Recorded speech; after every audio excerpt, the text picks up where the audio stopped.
વડોદરાના જાણીતા કલાકાર કલેન્દુ મહેતા દ્વારા ફાઇન આર્ટ્સ ખાતે 3 દિવસનું આર્ટ એક્ઝિબિશન રાખવામાં આવેલ છે, જેમાં ગામડાની થીમ ઉપર સુંદર તસવીરો ખુલ્લી મૂકવામાં આવી છે। વડોદરાના કલેન્દુ મહેતા જાણીતા વરિષ્ઠ કલાકાર છે। તેઓ ગુજરાતમાં કલા સમાજમાં તેમના પુષ્કળ યોગદાન માટે જાણીતા છે।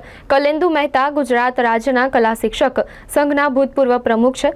હવે તેઓ વડોદરાના કલા શિક્ષક સંઘના પ્રમુખ છે। તેમની 50 વર્ષની લાંબી કારકિર્દી દરમિયાન કરવામાં આવેલી આર્ટ વર્કનો સમાવેશ થાય છે અને હજુ પણ ચાલુ છે। કલેન્દુ મહેતાએ શ્રી જશુભાઈ નાયક, શ્રી રમેશ પંડ્યા, શ્રી કાંતિલાલ કાપડિયા વગેરે જેવા જાણીતા કલાકારોના વિદ્યાર્થી તરીકે અભ્યાસ કર્યો હતો। કલેન્દુ મહેતાએ 10 વર્ષ સુધી ડ્રોઈંગ માટે પાઠ્યપુસ્તક ડિઝાઇન કરવા માટે ગુજરાત સરકાર માટે કામ કર્યું છે। કલેન્દુ મહેતા તેમના વોટર કલર, લેન્ડસ્કેપ અને ક્રિએટિવ લેન્ડસ્કેપ માટે જાણીતા છે। તેમને ગુજરાત રાજ્ય લલિત કલા એકેડમી તરફથી 1993 થી 95 ગુરુ શિષ્ય પરંપરા શિષ્યવૃત્તિ દ્વારા શીખવાની તક મળી, ત્યારે તેમને શ્રી રમેશ પંડ્યા પાસેથી સર્જનાત્મક લેન્ડસ્કેપ શૈલી વારસામાં મળી। આ સાથે જ 60 તસવીરો ખુલ્લી મૂકવામાં આવી છે આ એક્ઝિબિશનમાં। ત્યારે આજે વિષ્ણુભાઈ રાજપૂત, પરેશ સેવક સહિતના મહાનુભાવો ઉપસ્થિત રહ્યા હતા અને મોટી સંખ્યામાં વડોદરાવાસીઓ તસવીરો નિહાળી હતી।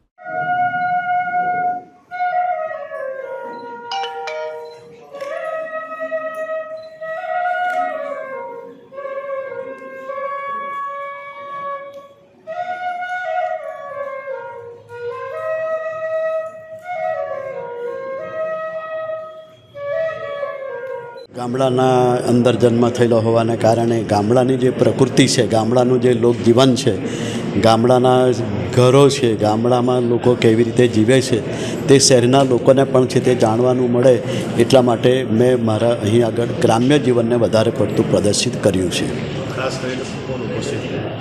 આ મારો પેઇન્ટિંગનો સોલો શો છે, જેને સ્પોન્સર લલિત કલા અકાદમી ગુજરાત રાજ્યએ છે તે કર્યું છે। આપણે કલાકાર છો, વર્ષોથી આ કલા કરી રહ્યા છો, શું કહેશો?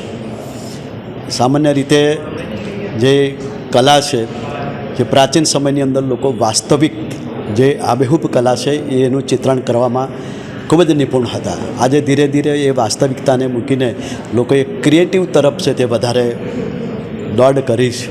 એટલે અહીં આગળ મેં પણ જે વાસ્તવિકતા છે તેની સાથે સાથે લોકોને ક્રિએટિવની અંદર નવી પ્રકારનું ક્રિએટિવ સર્જન મેં પોતે કર્યું છે, જે મને અહીંના જે કલાગુરુ છે એના તરફથી મળેલી દેન છે અને તે મેં આગળ પ્રગટ કરી છે।